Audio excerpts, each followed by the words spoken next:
So we're now into our next panel, and I might go the same way and just get the panel to introduce themselves, and then we'll go through a few slides with each. So I'll start with, we're going to start with David, I think, if that's okay. G'day everyone, my name's David Wilson. I'm the Government and Stakeholder Lead for New South Wales for Energy Australia. Who else we got? Next to Malcolm, if we could. Hi everyone, I'm Malcolm McLeod. I'm the Development Manager for Greenspot, Greenspot Wallerawang, looking after that site. James. Yeah, James Marshall is my name. I work for Centennial. I'm the Group Manager of Stakeholder Engagement, so I do a lot of work with a direct interface between our mining operations and the communities where we work. Louise. Hi, I'm Lou Wallace. I'm a Senior Project Officer with National Parks, working on the Gardens of Stone Visitor Infrastructure Program. I work as part of a small team on that project, and we're based out of Katoomba, but also Lithgow. Rich Evans from the foundations out at Portland, which you've heard a little bit about. I'll continue that story. Also involved with the local newspaper, The Village Voice, and here we go. A number of other hats that I wear, but it's a great opportunity to sit here today and talk about an area we're all passionate about. Excellent. And last but not least, have we got one more? That's it. That's it. That's it. Excellent. And the microphone's finally on. Okay, so we might just kick in and I think we've got a few slides to go through, and first of all, we'll just watch this short video just on some of the opportunities that are specific to the Lithgow region in terms of investment. See why major international companies are thriving in Lithgow. Driven by its proximity to Sydney and its role as an energy powerhouse, Lithgow offers a diverse range of investment opportunities. Tap into the infrastructure the region offers and propel your business forward. Located a 2-hour drive from Sydney CBD, Lithgow's proximity to major road networks provides opportunities to take advantage of the booming Western Sydney corridor. Rail connections to Sydney's international air and seaports open endless opportunities for growth and expansion. The 47,000-strong workforce within an hour drive of Lithgow includes a large technical and trade workforce, along with a high proportion of workers with engineering or related qualifications. The transition away from coal provides an opportunity for businesses to tap into an existing highly skilled workforce. Lithgow offers a range of property options for businesses, including the 620-hectare former Wallerawang power station site, which offers significant parcels of industrial land, close proximity to large-scale electricity connection points, including a 330 kV power line, and the Central West Orana Renewable Energy Zone, provide electrification and decarbonisation opportunities for energy-intensive industry.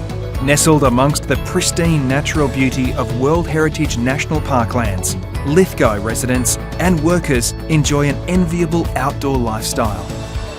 Grow, succeed and thrive in booming Lithgow. Invest in Lithgow and open a world of opportunity.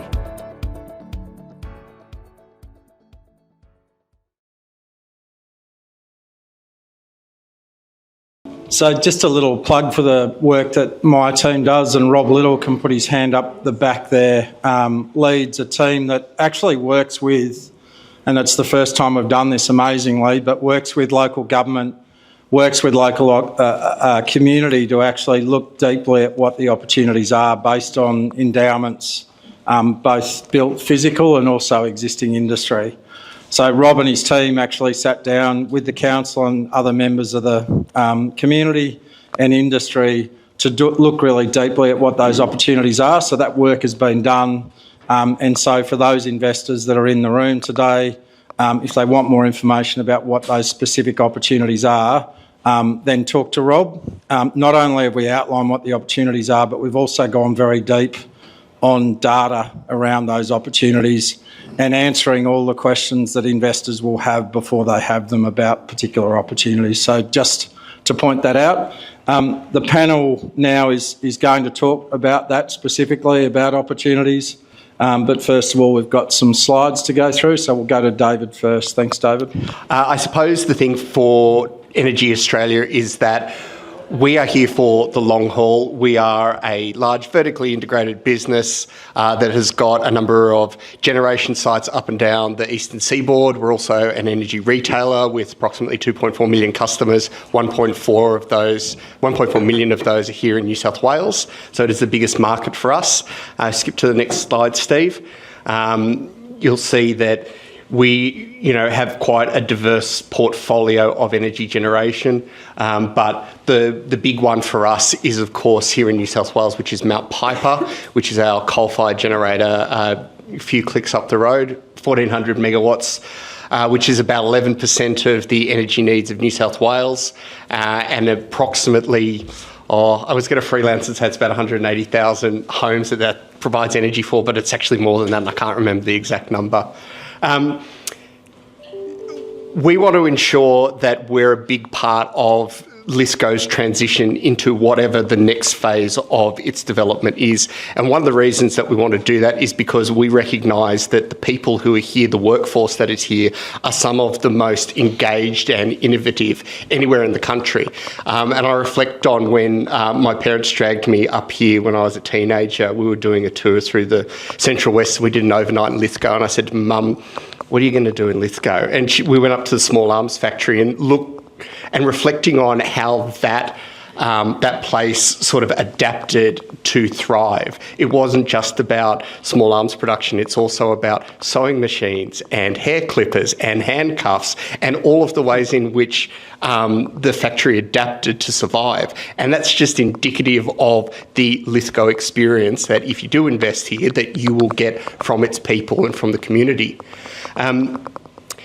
Energy Australia, as I've said, we've got our Mount Piper power station up there in the top left of that map. We've also got a battery which is proposed on site, and we've also got a pumped hydro which is proposed for Lake Lyell. The reason why those projects are particularly significant is because unlike other major energy projects, they exist on existing transmission lines, which means that we reduce the impact for local communities of having to run additional transmission infrastructure to connect those into the grid. Lake Lyell in particular, which we'll get to in a moment, is particularly innovative, and I'll run through the reasons why. Mount Piper is the newest coal-fired power station in New South Wales. We use the black coal as sourced from Centennial and as a valued partner of ours in ensuring that we have energy security in New South Wales. We have 170 people on site and more than 100 permanent contractors, and very much a cornerstone of the community, employing a lot of local resources. I think the most notable one that we see on site is Henry Plant Hire. So every day we've got a different bit of plant from Henry up there at Mount Piper.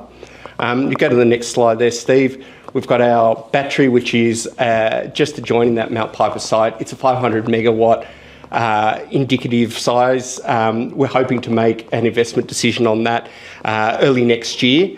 But we think that, as I say, because we own the land, it's already zoned for energy infrastructure. We've got the tie-in there to the existing substation. That project has a lot of things going for it, and is one of those things that has a very small impact on the local community from a visual amenity perspective, but a very large impact in terms of the investment that it could potentially bring for the local community. The project that I do want to speak most about, though, is Lake Lyell.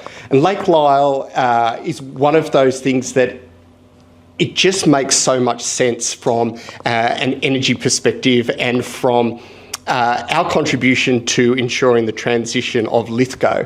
The lower reservoir is already there. So Lake Lyell was formed by a dam on the Cox's River, and it was done to provide cooling water for Mount Piper power station.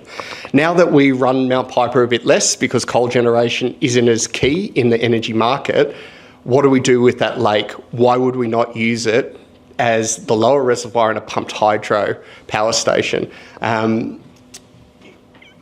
It would be one of the first in the country that has done sort of reuse of existing infrastructure, and has the potential to bring 650 jobs during construction and multi-billion dollars worth of investment in that one project alone.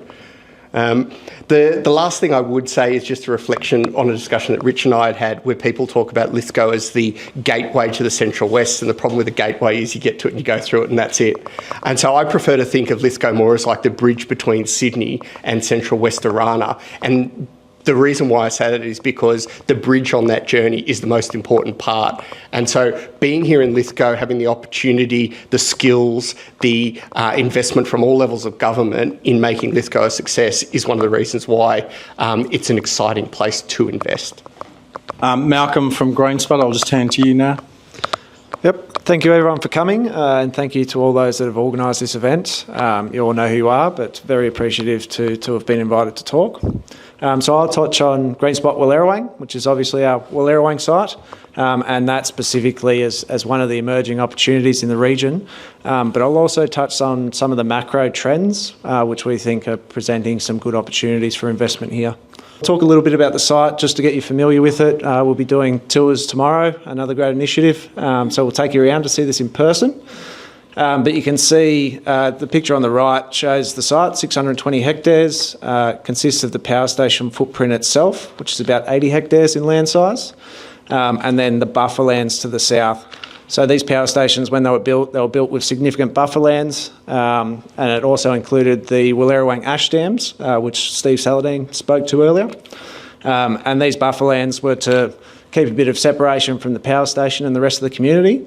But as these assets close down, that presents the opportunity to be able to repurpose them.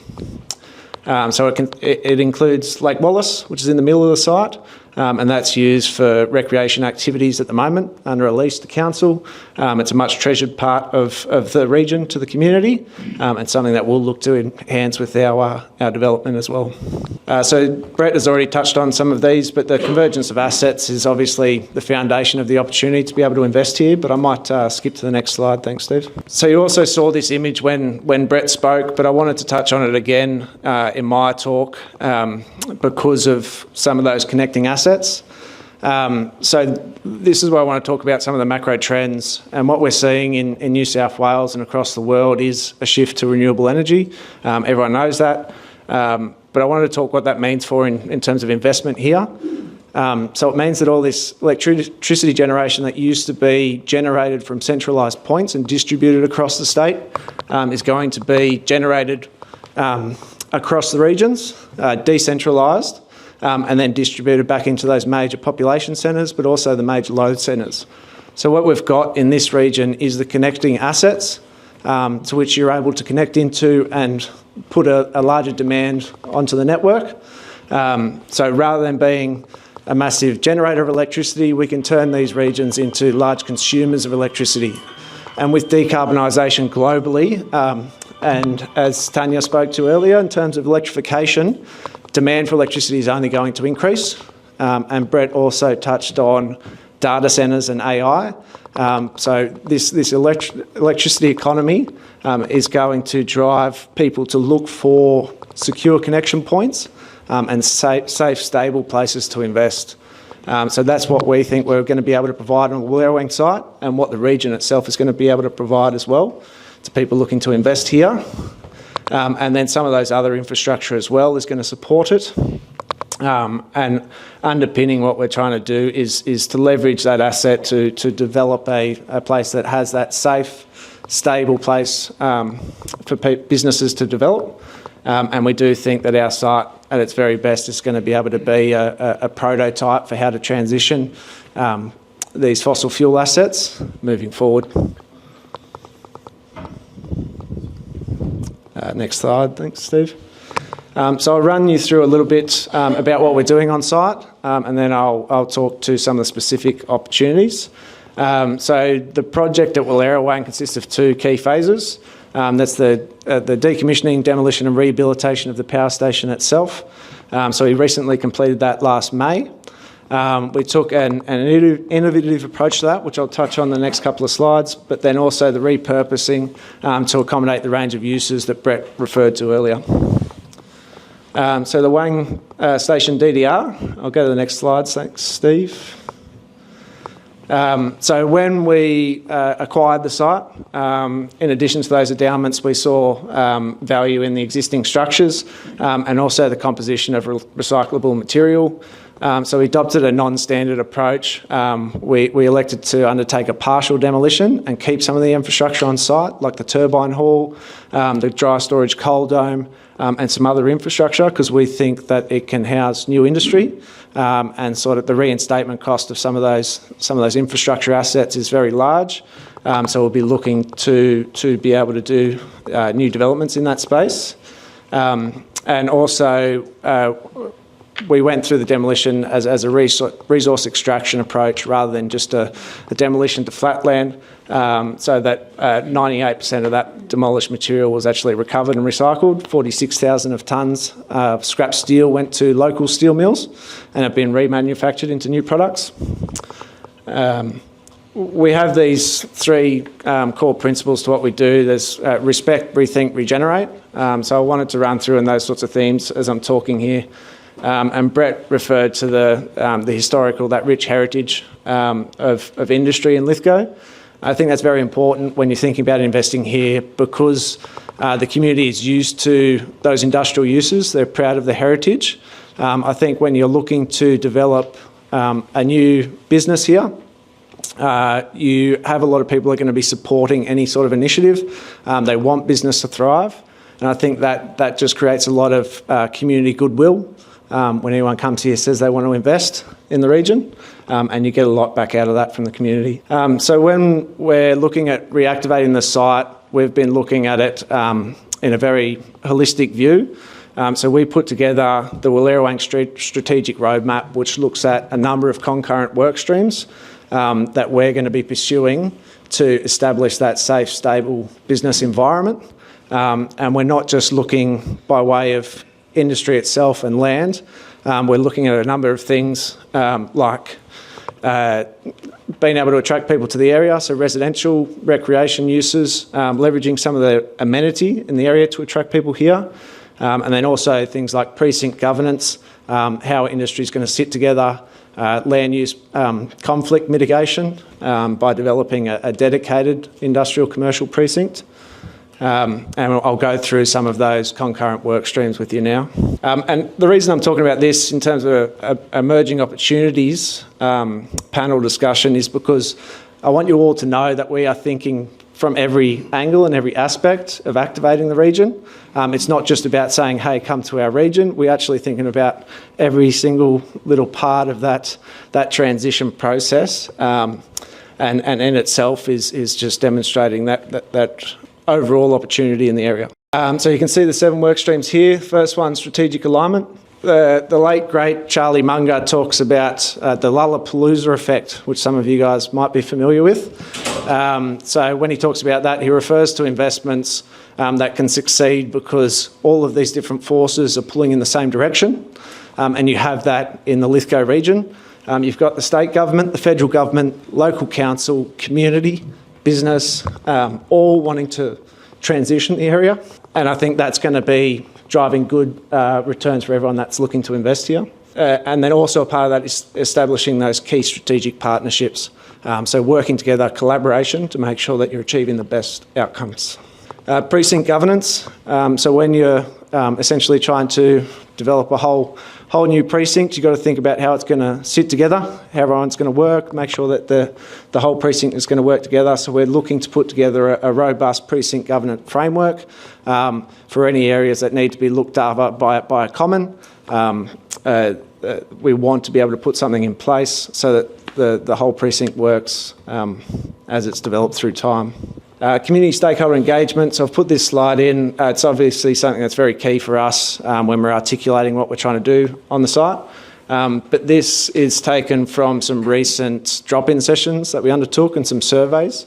So I want to put this in there just to demonstrate how overwhelmingly the community support this transition, redevelopment of our site, but also in the broader LGA. Site preparation is obviously another work stream. So we've completed the DDR project and we've been commencing and working through master planning to inform the best approach for servicing. early activation and interim land uses. So Brett referred to earlier, we got approval in August 2022 for a 500 megawatt, 1,000 megawatt hour battery energy storage system on site, and partnered with Shell on that. And then we've also been looking at potential opportunities for storage and off-site pre-assembly to support some of those developments in the Central West Arana Renewable Energy Zone. So this is where I'll talk about our site specifically. So we're working through at the moment a planning proposal to rezone the site. The majority of the site is zone SP2 for electricity generation, with the exception of a couple of, I've got a little pointer here so you know what I'm talking about. So in the purple, up on the northern part of the site, commercial industrial. So that's currently zoned for heavy industrial. But we'll be looking, but we'll be including that in the planning proposal, as well as the old power station footprint and where the old Wallerawang school is. So the purple there comprises our commercial industrial precinct. So as I said before, it'd be a dedicated commercial industrial precinct, mitigating some of that land use conflict that you can have with other industrial areas. So allowing business to do business, essentially. And then the two red areas that you can see on the northern and southern parts of the site are our residential precincts. And then around the lake itself is a tourism and recreation precinct that we'll be looking to enhance. And then through the middle of the site, which is primarily where the transmission lines run, is the environmental management corridor. So in addition to the transmission lines, that's where the majority of the remnant vegetation is. So we'll be looking for opportunities to be able to enhance that. And when we take you around site tomorrow, you'll see that there's quite a good geographical screen or buffer from the industrial to those more sensitive uses to the south. And enhancing that vegetation will only help that as well. And on that slide before, I hope you sort of took it in, just in terms of the proximity to Wallerawang Town Centre as well. So it is right adjacent to the existing town. The train station is just underneath that residential north label. And then the main street and the village centre is there as well. So it'll be very much integrated into the existing town. And then you can see the Castlereagh Highway to the right of the screen there, and then the Great Western Highway that borders the site at the bottom of the screen. And the main Western Rail line is that dotted line that comes through in between the purple areas of the image. So this is our structure plan that we've developed for our planning proposal. It's much the same as the previous image, but it shows you some of those indicative road networks. And this sort of speaks to the livability. So attracting people to live in the area and work in the industrial precinct. It integrates well with the existing township, but also leverages the amenity around the lake. So anyone moving here is going to be able to enjoy those opportunities around the lake. Making it easier to attract the workforce that we're going to need, in addition to those that would like to transition. And then also establishing internal road networks to be able to get to the commercial industrial precinct. So you can walk or ride your bike to work, creating a really nice lifestyle. And of course, it's all just down the road from Walgan Valley, Gardens of Stone, the Foundations, Taranah, Rydal, all of these beautiful areas. So it's about 200 hectares, the commercial industrial precinct, and then the residential area is about 89, and that has the potential to accommodate up to 1,260 dwellings, and we'll be actually looking to do a medium density component to that, so that you can provide for a range of the workforce. So people looking for a 1-2 bedroom apartment that can't afford a quarter acre block, they'll have an option. So really delivering diversity in terms of their housing stock so that people have options, and our consultants say that people can age in place. So really sort of thinking about every element of this development so that it all sits together and works well, and be very keen to answer any more of your questions when they come up. Pass over to James now from Centennial Coal. Thanks, James. You've got 30 seconds. I'm joking. You've got 5 minutes. I've got a lot of slides in there, so I won't go through all the slides, but opportunity to have a chat afterwards about anything that I raised today. So Centennial, what are we about? The key things around there, we employ around 1,600 people, 700 of those are here in Lithgow, and the majority, 90% of those people actually live in the LGA, probably within 20 kilometres of this place where they work. So a very old industrial model. They're people that are here, they own their homes, they have their families here, and we have a skilled and technical workforce. So that's something that we look at as being a real asset. The other key takeaway there is that we have a lot of supply chain, we invest very heavily locally, and we average around $56 million a year that goes back into this LGA. So obviously the numbers around our supply chain are much bigger than that, but we have a big local presence. And the third thing in that slide, we're now owned by a company called Bamboo, which is a Thai company. We've been owned by Bamboo since 2010, and Bamboo is an energy provider, and now is we as a company and Bamboo are very much around transition into other power opportunities. Again, I won't go into these, but Bamboo are looking at things like decarbonisation, so not only about our mine sites, but also about our future investments. We're looking at things like digitisation and decentralisation, as Malcolm was talking about. And we have a global presence. So Bamboo is a very large company looking at the delivery of energy solutions across the globe and responding to changing stakeholder needs and expectations. So while mining is a part of the portfolio, we are very much involved in looking at the future, and that means we're going to be around here for a long time. Bamboo Australia, so obviously the Centennial, we have operating coal mines, we have mines in care and maintenance, and we have mines in rehab and closure, but also we have our investment in Bamboo Energy Australia. So there's a number of projects there, we have a number of assets, we have a number of research projects, and we also have a business arm looking at energy trading and things like that. But some of the assets that we've got, if we just go to the next slide, so some of the assets that Bamboo Energy have got, we own solar farms now. We're looking at developing solar farms here in the Lithgow LGA. We're looking at utilising, we produce water, so moving that water between coal seams for pumped hydro. But one of the benefits we've got land. And we're also, as Malcolm was saying, our land is near power stations, so we've got connectivity and so on. So we're very attractive, not only for the investment in Bamboo about what our next steps are, but we also have a lot of other third parties coming knocking on our doors to look at how they can utilise their land because we have the other infrastructure to move power. One of the things that we have in our minds and that we're looking at, we have our final land use and rehabilitation plan. So a lot of people look at our consent dates and think, well, that mine's going to finish on such and such a date, or whenever. What's going to happen with that in that site? So these are important sort of steps for people that are looking at stepping into potentially using a mine site or repurposing it for a beneficial reuse, whether it's for Centennial or any other mine site. We have certain requirements under our consents around final land use and rehabilitation plans. So these for us, for our consent, are not negotiables, and they're things that Russell manages, but we have to do demolition and removal of all mine materials handling, return the landform and land to a mix of native ecosystems and so on, retention of water management and water storage dams, and other requirements depending on the mine site features. So they're things in the rehabilitation plans that we must do and progress. However, if we go to the next slide, there is now an emerging appetite on post-mining land use. So if you have a look at the government publication there, and if people are looking at stepping into a mine site or a mine lease area, you need to have a look at that. So there's two key takeaways. There's an appetite not only to rehabilitate land as we're required to do, but look at beneficial reuse, and also there is opportunities for the community.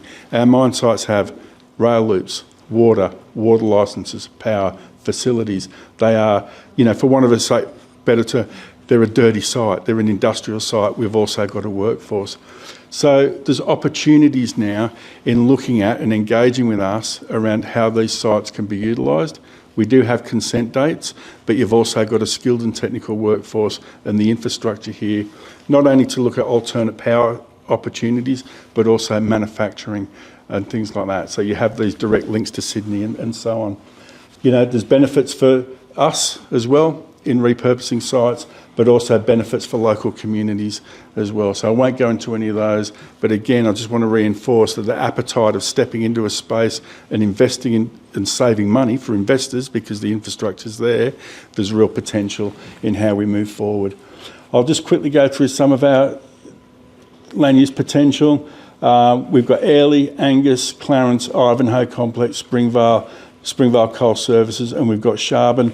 While it's outside of the LGA, it's only just outside the LGA. Now, I won't go into all of these in detail, but I've got a series of slides that look at things like final rehab plans. If we just stick on that plan. So what you've got is your operational status, and I think these slides are available to everybody. What our final land use and rehabilitation plan states. We've got our assets, okay, that are on that site, but then what you've got is also looking at the government appetite for repurposing. You can bring those publications across and look at our sites and then start thinking about, can we repurpose those sites and at what time?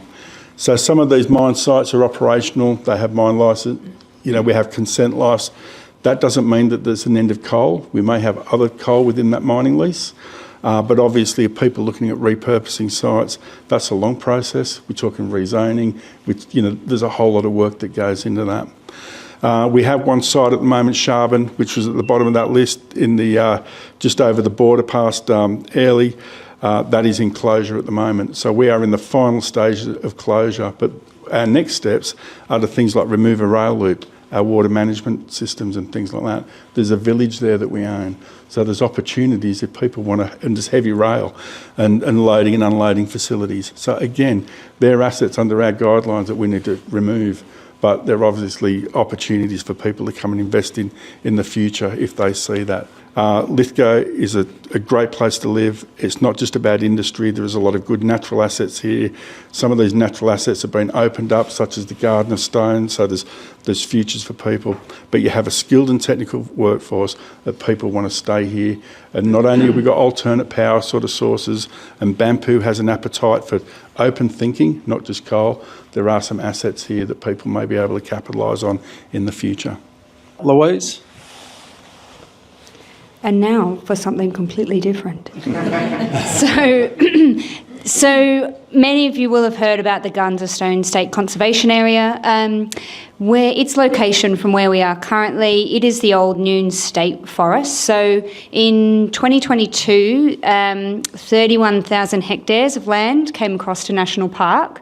Part of the Wallamai National Park and Gardens of Stone National Park also got a little bit extra, but notably there was $50 million that was committed to that. So I'm part of a small team that's working through a major investment program to pull that together. The key objectives, so the vision was really pulled together by conservationists. They pulled together the Destination Pagoda Plan, and there are a lot of influences from that in what we're trying to achieve.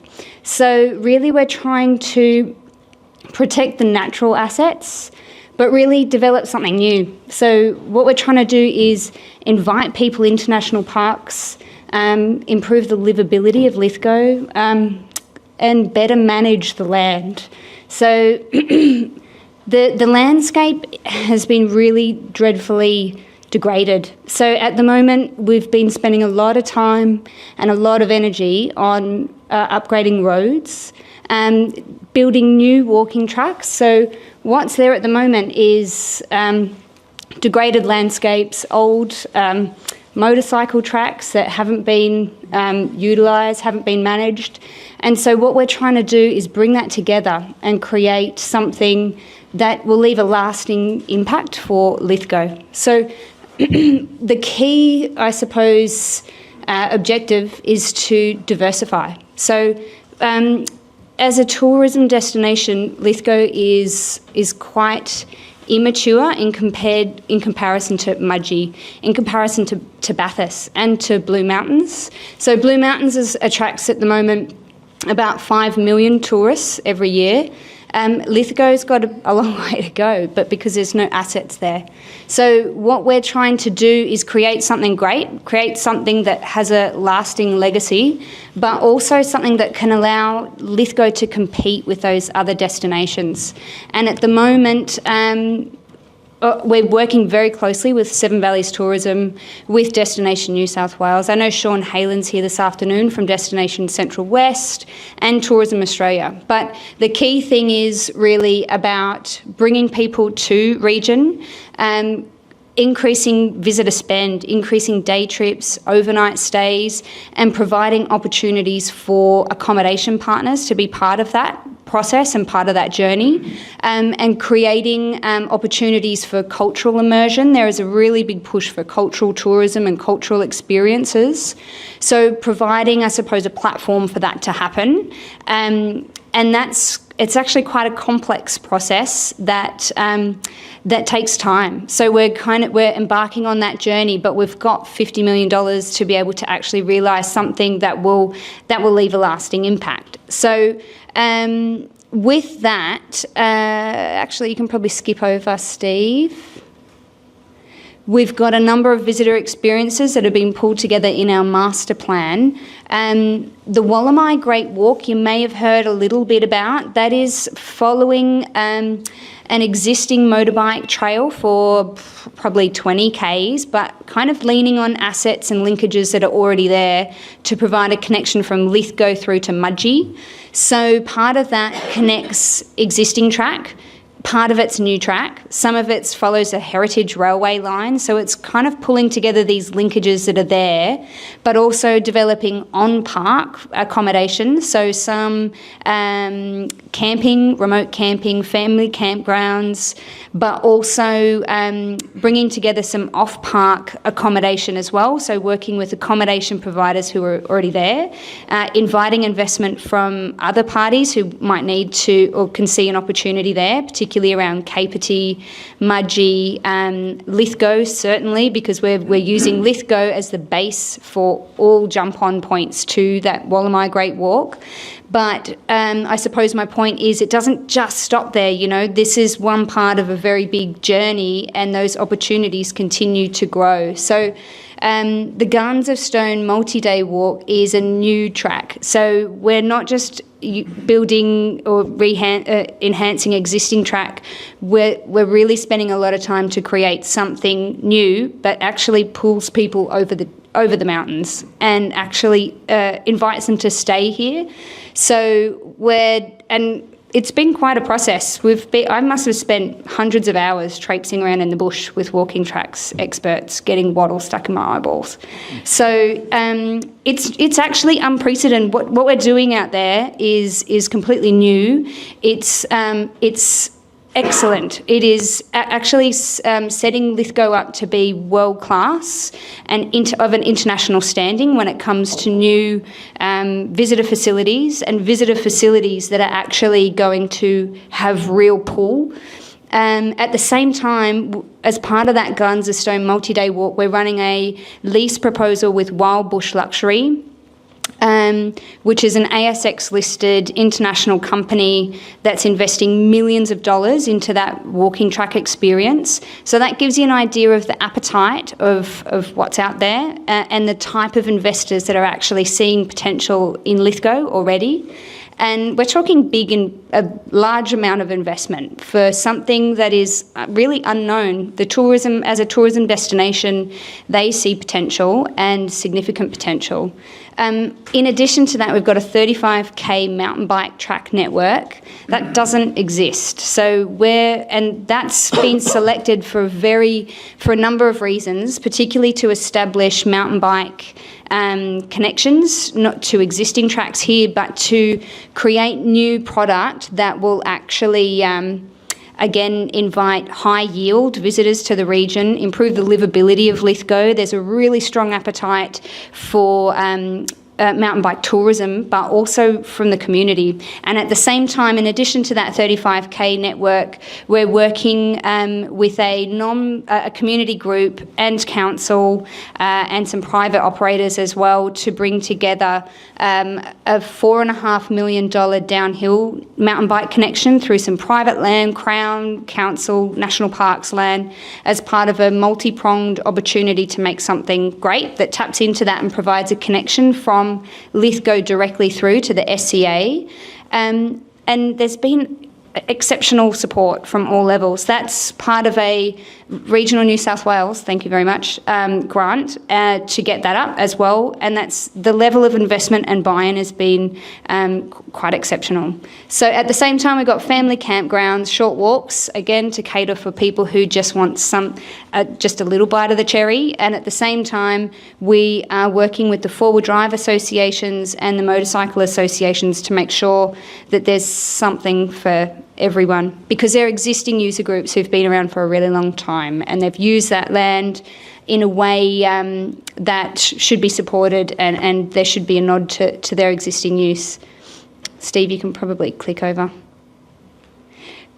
So I think you just skipped. Yeah, so I'll just speak to this really quickly. So the lease proposal that we're progressing at the moment is with Wild Bush Luxury, ASX listed company, as I mentioned. They've got 37 operations across the globe.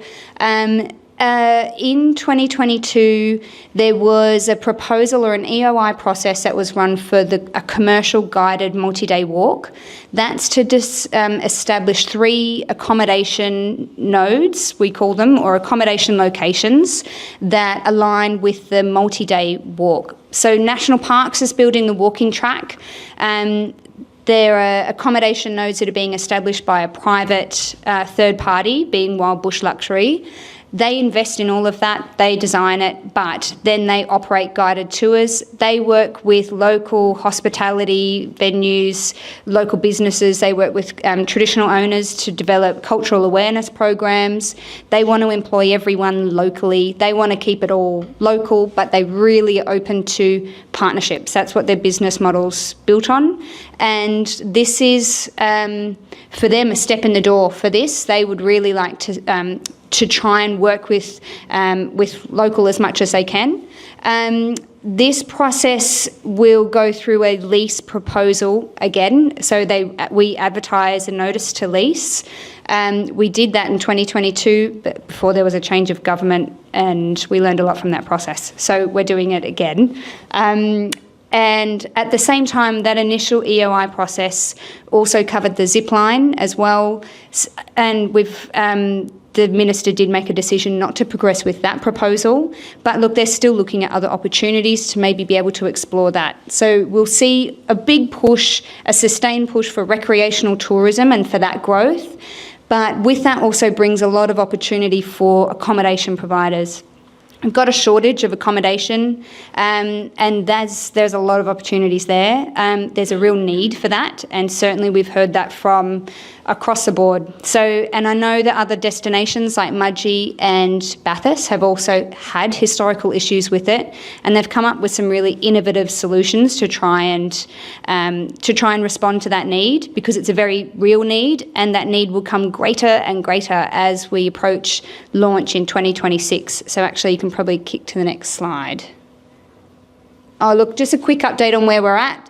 The road upgrades, as I mentioned, that's been a massive program. Honestly, when the park first came across, you could fit 2 massive 4-wheel drives in the bog holes that we've had to repair. So that program will be ongoing. Lost City walking track, that is being constructed at the moment. That photo is of a couple of teams that are working down there. So Lost City was initially where the zipline proposal was slated, but it's actually being developed into a walking track. We'll have visitor interps through there. There'll be mountain bike connections through that, up to that viewpoint as well.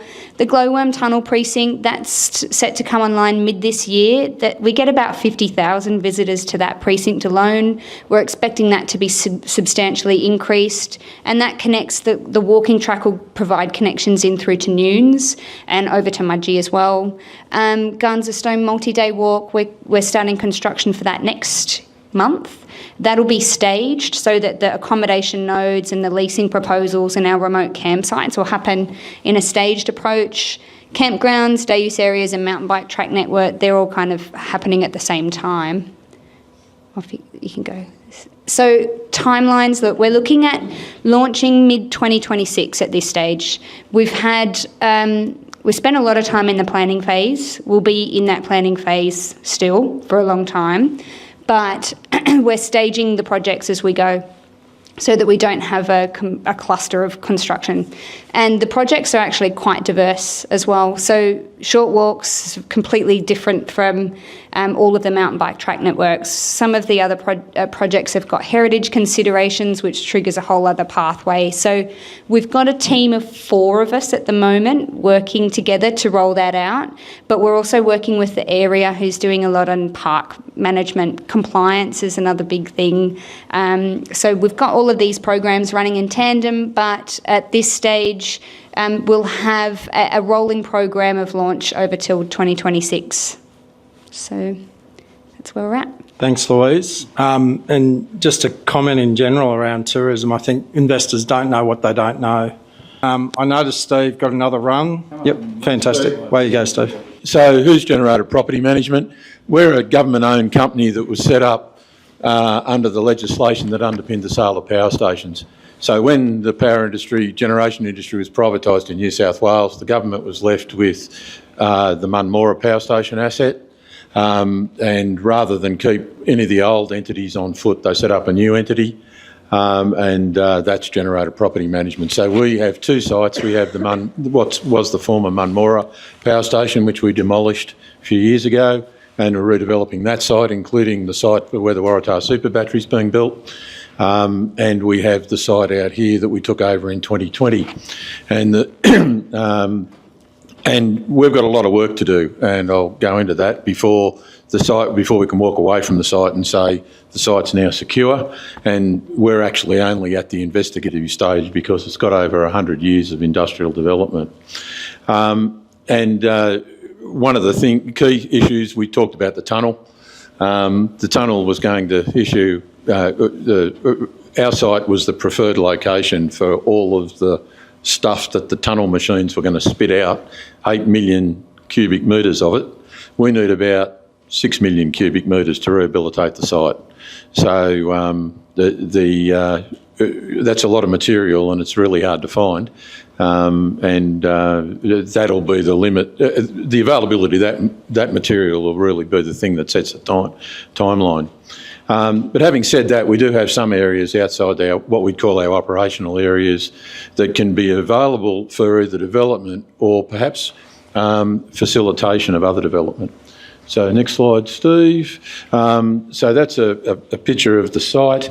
There was a pointer, but this area down here is also owned by us, and Front Skelly Road in Lithgow. So, and it's outside our operational areas. So you can see in the middle there's a dam, roughly. That's about 2.5 kilometres deep. It runs back into the valley. The area in front of it was an old dam, and prior to that it was open cut coal mining. And the open cut coal voids were filled with power station fly ash and other stuff, and that's our challenge. Importantly, you'll see to the bottom of the slide there. So that's actually a lot of bush and paddocks, etc. That actually is an orderly connection between Wallerawang and the Nunes Plateau, and that's certainly something that we'll be opening discussions with Lou and others about. Is there an opportunity to link another community to all that money that's been spent up in the Nunes Plateau and accessing the Garden of Stones National Park? So just go to the next slide, Steve. That bottom right-hand corner, I'm actually got my off-road caravan parked there at the present moment, and I'm staying in it because I was at Bathurst at the weekend and I don't want to leave it on the street. I can tell you from first-hand experience, it's quite a pleasant place. That's so we could use some of that area to facilitate other development, and that might leverage better economic use of the facility we're in today, but it also might create other opportunities as well. So next slide, Steve. So outside the operational areas, as I said, we do have other land that's available that are on individual lots, so they would need rezoning subject to what they're able to do. But we have a couple of historic buildings. One we use as an office. It's about 160 years old, I think. But we also have another house and a barn that was originally used by Cobb & Co. When we've restored both of those, and we're using them as an ancillary aspect to operating the site at the present moment, but that is land that's available. Steve, next one. And I suppose we've gone the wrong way. Yep. Yeah, that's it. So there's no doubt we've got lots of fly ash. We've got a mountain of fly ash at the bottom. It's huge. We've got a dam full of fly ash, but for the last 30 years, I've been talking to every potential developer that say they can build future products out of fly ash, and none have ever got to commercial close.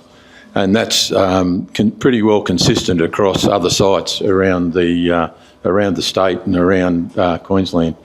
So in all likelihood, we'll end up decommissioning those facilities and burying it, and taking steps to ensure that any environmental contamination is contained within the site. That's the real challenge moving forward. Next one, Steve. So put simply, our site's well over 100 years old of active industrial development. It needs to be properly assessed before we can work out how we're going to make it suitable for eternity. We've got some productive land. And I'd say this generally, our productive land's not the best productive land, but it might be that you've got a use that doesn't fit on the best productive land given the issues, and ours is quite disconnected from that. So it's sort of almost it might lend itself to something completely different. There's that question around can you actually use the fly ash? Especially when all the power stations close and nobody's producing any fly ash then, but fly ash is still used by the concrete industry, or we'll still have a need in the concrete industry, but it'll be frustrated by the practicalities of how old power stations run. And remember, Wallerawang, the site that Greenspot have got, was originally a power station in 1950. So there's a lot of asbestos and things like that. And so it's a very pristine valley. It's got a good connectivity, and once we've finished it all, it might create a whole range of new opportunities for adventure sports or ecotourism. Excellent. Well, this is the Foundations of Portland. We've heard mentioned a number of times this morning. What is it? It's an 86-hectare master plan community. So it's the site of the former Portland Cement Works. Began operation in the 1860s. I know I look like I might have been there at that time, but I wasn't, I assure you. But I've come to learn a lot about the cement manufacturing process and how intrinsic it's been to Portland. And Portland is there because the industry was there. It's not the other way around. Like, they didn't build Portland and go, oh, look, we can make cement here. The town grew around the cement works, basically, and we see evidence of that throughout the site every single day. We have a state heritage listed series of buildings there from our the bottle kilns, the blacksmith's workshop built in the 1860s, right through to the more sort of recent precinct. And by recent, I mean about 100 years old. So, but it is a unique place, and you've seen from the photo there before, some of those buildings, I mean, you just don't make factories like that anymore, and that's essentially what they were, but they're architecturally significant buildings, basically. We have 3 large lakes, so we've got beautiful water views, inland water views for people to come and have a look at.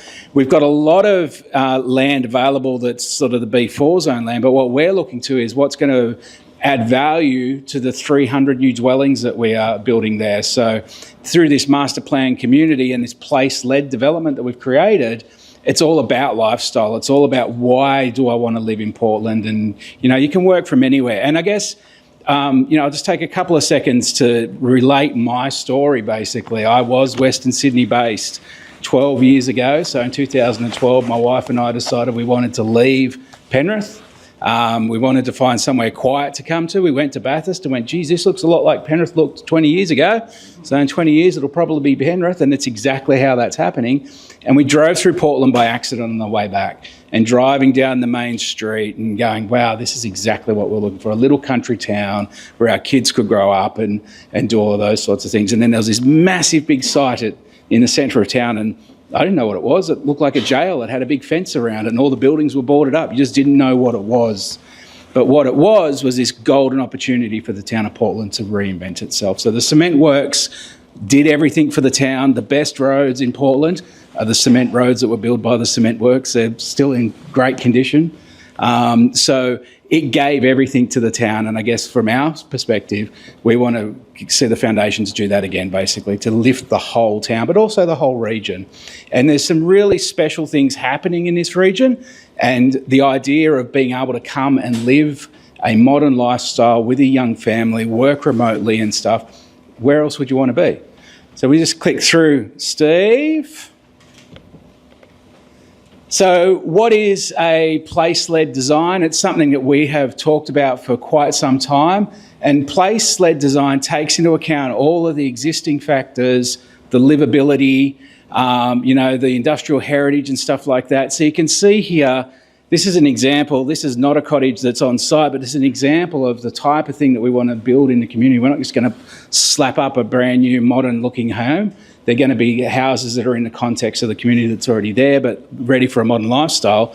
But down the bottom, what we've done so far in our reactivation project, so in 2018, when the project started, Marty mentioned it before, we painted the silos with Guido Van Helten. Massive project. I mean, anybody that's ever tried to do a painting this big knows how hard painting can be. To do it on that scale from a cherry picker is something else.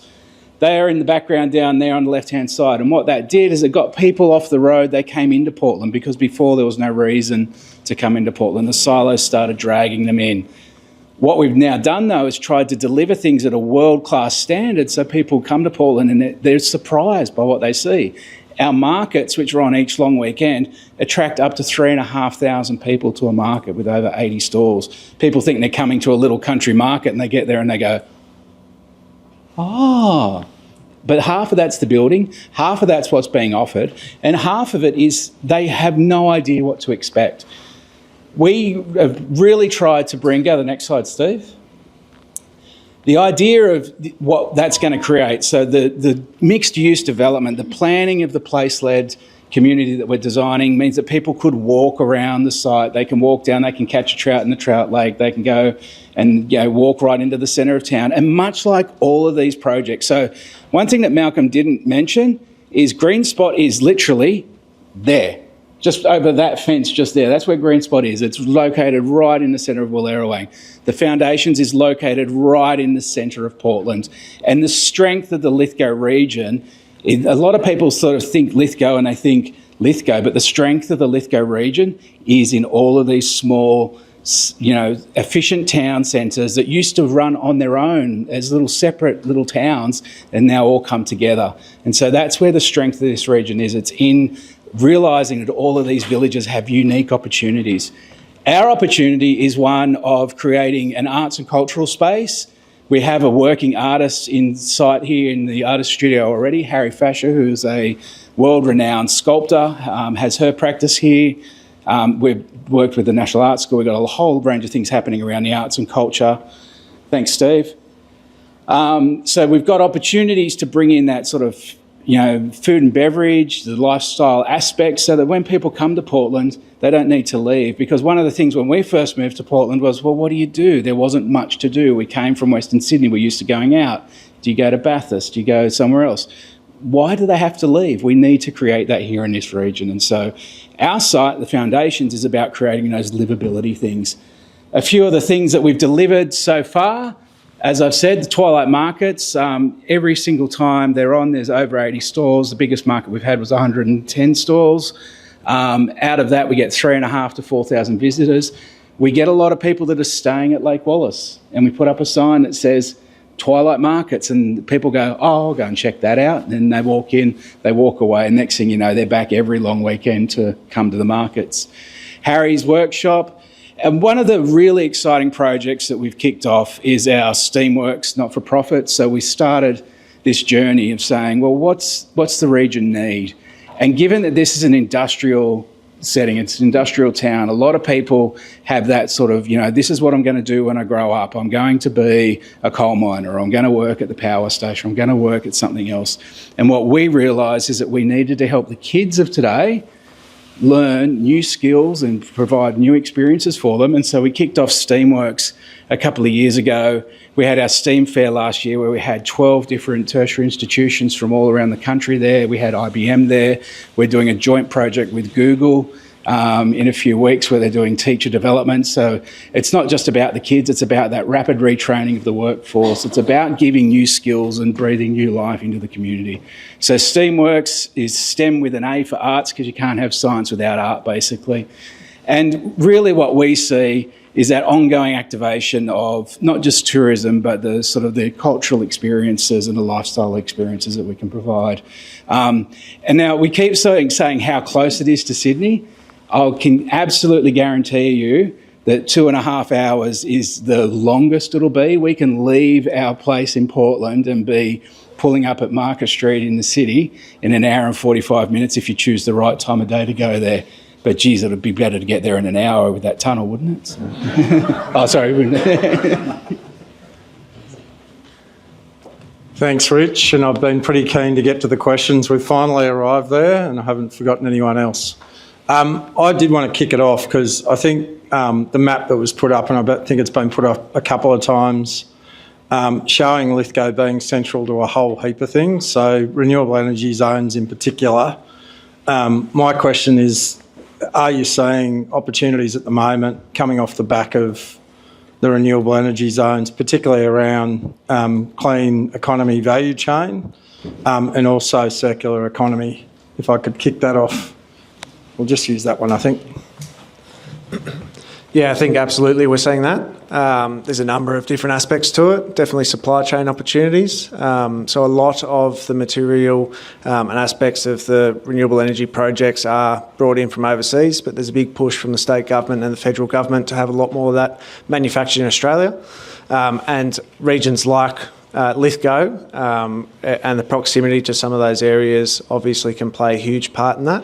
Also assembly, pre-assembly of some of those different components, even some of the mega projects like pumped hydro, having sort of dedicated sites is definitely of interest to some of those proponents and some that we've spoken to. And the other potential is some of that short-term accommodation.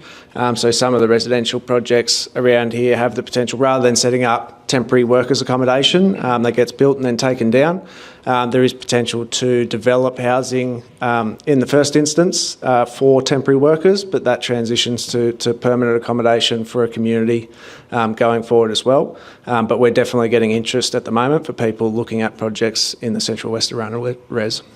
Excellent. Any other comments from the panel on that one? Yeah, I think the thing with the Central West Res, and certainly something that we're seeing at Energy Australia, is because of the breadth of opportunities, whether it's in construction, whether it's in renewable startups, whatever it is, that all of a sudden the Central West and Lithgow region is starting to look more and more attractive for that investment. So Asiona McConnell-Dowell, who's our early works contractor on the Lake Lyle Pumped Hydro project, is also heavily involved in Central West Arana. And all of a sudden they're starting to think, well, why would we keep major offices in the Sydney metro area when all of our work is out the Central West? Why wouldn't we relocate a lot of that workforce? It makes a lot of sense.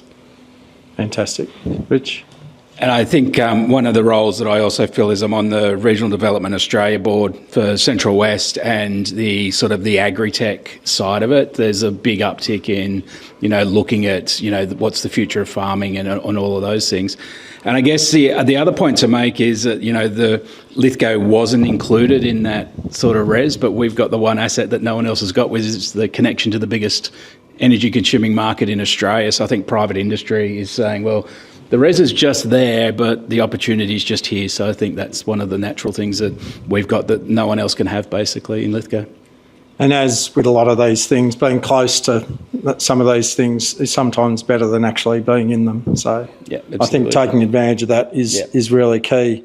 It's interesting you mentioned ag tech. I think New South Wales leads at the moment, but I think there's more of a role for government to play in that industry, and we're looking at it at the moment. But I'll just give you one example. A company based in Orange, I don't need to mention their name, but they've gone from 0 employees to 160 in 2 years. You think ag tech and you think a couple of, data technicians sitting in a back office. That's not what it's about. You also think that they're all based in Sydney, and some of them might be based in Sydney, but they need people out in the regions to be doing that work, which is interesting. I've got some pretty specific questions, so I'm going to fire a couple at Steve, and I'll give you the mic, Steve, for these two. And I think this one's loaded because someone might have an idea to use your fly ash, but is it currently being harvested as supplementary cementitious material for incorporation in low-embedded energy cements, e.g. ICL Eco Blend? The second question is around utilities, power, water connectivity on site. Is it available now? And if not, are there plans for that connectivity? Okay, dealing with fly ash, the answer to the question is no. There's nobody taking fly ash off our site, and probably the reason is pretty simple. All of the operating power stations are producing very clean fly ash compared to the fly ash we have. So if you go and get fly ash from Mount Piper, it's probably got, maybe 2.5% carbon in it. Ours has got 14% carbon in it. Mount Piper doesn't, when it hoses everything into their ash pit, or into an area where it gets mixed with the ash, it's all relatively benign. Well, Errowang's was all asbestos contaminated. And Mount Piper has a ready loading facility, as does every other power station that's operating at the present moment, Eraring, Bayswater, Vales Point. So and those operating power stations are getting rid of nowhere near the amount of ash they make. So the ash market is saturated with what's readily available. So mining it is not necessarily something that's got underway at the present moment. In terms of services to the site, we have an 11 kV supply up into the middle of the site, which we use for our own purposes, and it's a pretty robust connection. Thanks, Steve. I'm just going to paraphrase a couple of these questions. There was one around childcare and potentially childcare being an issue in the region. Just wanting to know what your plans are in particular for some of those developments we talked about this morning. Yep. As a parent of young children who go to Portland Central School, the school was actually very much part of the decision that we made. And what you find in these communities is a number of small schools that are, giving great educational opportunities to the children. Childcare was never an issue for us. There is facilities and well sort of, up to date. Great facilities. Obviously, as the community grows, those facilities will need to grow in line with that, but they're all aware of it, and they're all taking steps to do that at the moment, particularly the schools of the region and also the childcare, particularly in Portland. I know that they're looking at how can they extend, how can they do more than what they're doing as the community grows around them. Any other personal experiences or plans? In Errowang, there's a really fantastic childcare, Pied Piper. So they've got access, they're pretty well adjacent to the recreation areas down at Lake Wallace. So if you're lucky enough when we go around the tour tomorrow, you might even see them going down by the lake shore, doing some outdoor activities. As part of our recreation precinct, we'll be looking to make childcare a permitted use in that area. But I think it's going to grow off the back of demand, and there's going to be plenty of opportunities, and a lot of services do exist today. So just a question that we didn't get to in the first session, but I think is relevant and a good segue from there. Population growth. So it's obviously going to be a lot of industry coming in, hopefully a lot of growth. There's going to be a lot more skilled people required. How key do you think population growth in this region is for that, the success of that? It's fundamental to this success. So we obviously eat, sleep, breathe transition in terms of what we're doing with our development. And one of the things that we noticed early was that you need to attract people to the area so that industry can establish early before some of the other industries transition out at a later stage. So you want to try and support the existing industries, keep them going for as long as possible. And when they do eventually transition to other uses, it's not going to be a case where you're turning the lights out and expecting everyone to walk across to the next business. You've attracted people to the area. There's an inertia with that commercial development, and then it can transition to the existing workforce finding a job in some of those new industries. Thanks, Malcolm. Any other comments on population? Key to growth? So I think that we're certainly seeing population growth in Portland. We have seen since COVID, there's been a lot of very quick property sales. People have gone, yes, I can decentralise, I can move to the country, and very quickly, we've seen a change to that. The other side of it, as Malcolm said, is, those new industries, you can't just expect people to move from one to the other, but the new people that are coming in are people that are, I guess you take it back to the old days of, the people that went out to the Wild West. They're coming out and they've got ideas and they're all bringing their own experiences, their own lens on this landscape, and you're developing an enterprise culture that people are bringing ideas with them and new things are starting. And I think that if we can just see more and more of that, the population growth is essential to it. It's a key ingredient with a lot of, growth in sort of residential communities and stuff, but also the right type of people that are coming out, and that's where all of us are working together to sort of have a harmonised approach to that, so we get a good, good people up and over the mountain. Can I also make a comment too? Yeah.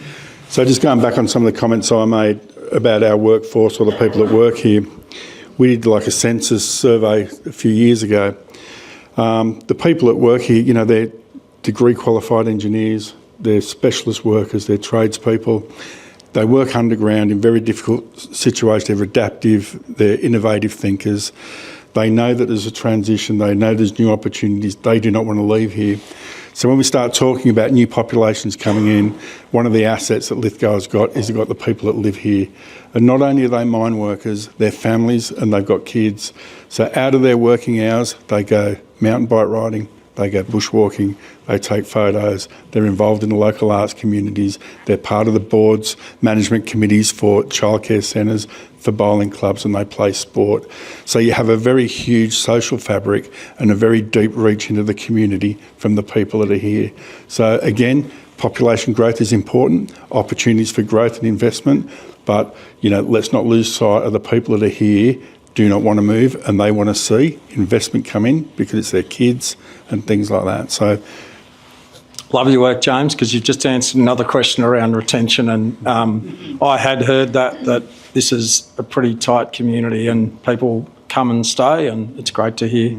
Louise? No, I'll just add to that because when we've been working with World Trail, which is a mountain bike trail developer, they've used Lithgow as an example. They've done a lot of analyses using Lithgow as an example in line with Derby down in Tasmania. Derby had a lot of similarities to Lithgow with the mining resources. There were 3,000 people in that population initially before they established Mountain Bike Track Network, of which I think was around $3 million initially from an initial grant. And then over the 5 years, they now have an economic benefit of, I think, 18 mil each year. And the livability and the population growth in that time has been exponential. And so World Trail had seen a lot of synergies between Lithgow and Derby. So, and they've said that the criteria, there are a number of key criteria that they use to make those those assumptions and to prepare that modelling. And yeah, they see Lithgow as ticking a lot of those boxes. Louise, can I get you to keep the microphone? And there's a question here, will inclusive design be employed in the tourism developments so that experiences are equally accessible to everyone? Yeah, they will be. So we released initially a master plan which was exhibited alongside the plan of management, and there was a lot of feedback that was considered and is continuing to be considered in that park design. So the approach that we've been taking is using key precincts and having each precinct have a unique identity or meet a particular user group's needs, and then linkages between them. In that master plan feedback process, we had, the feedback was so comprehensive and diverse, but accessibility was a key part of that, including accessibility for people with diverse needs. So that's definitely being employed in the design phase, and with different precincts serving very different needs as well. Yeah. And road access as well. Some people don't want to walk. Some tunnels. Bridge. I know. But yeah, some people don't want to walk. Some people want to walk. Some people don't want to ride. Some people want to use a horse. So, it's hard to meet those needs, but we've listened to that, and we've definitely embedded that in the design phase.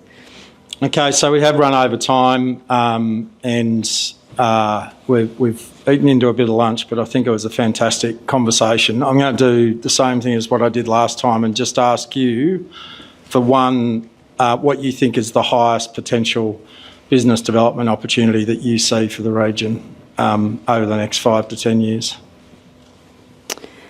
Accommodation's one for us. Accommodation and ancillary services for recreational users. I can't just pick one. I referred to my comment before about the Lollapalooza effect.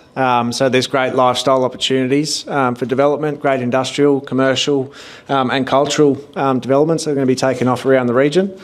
So it's going to be very big because of the sum of its parts. We have infrastructure that can be used for manufacturing and for make investment more attractive to people to move into the area. I think selfishly from an Energy Australia perspective, the most attractive investment has got to be energy generation and renewable energy generation. But there is certainly a lot going for Lithgow and the Lithgow region other than that. I think that one of the biggest opportunities is the size of Lithgow. That Lithgow is a perfectly sized community to do new things, to expand on all the industries that we've got here, build upon what we've got and try out new things, because we've got the right community here to give things a go.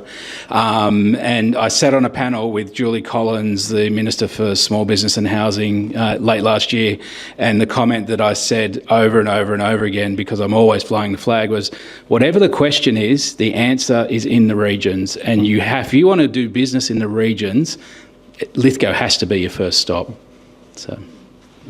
Fantastic. And look, we do a lot of, we talk to a lot of LGAs, we go to a lot of places, we do a lot of in-depth analysis of investment opportunities across regional New South Wales, but you really don't come across gems like this all that often, where you've got live opportunities, you've got a welcoming community, you've got a really sticky workforce, and we talk about that as a real benefit for regional as well in terms of actually retention of workforce once you've got them.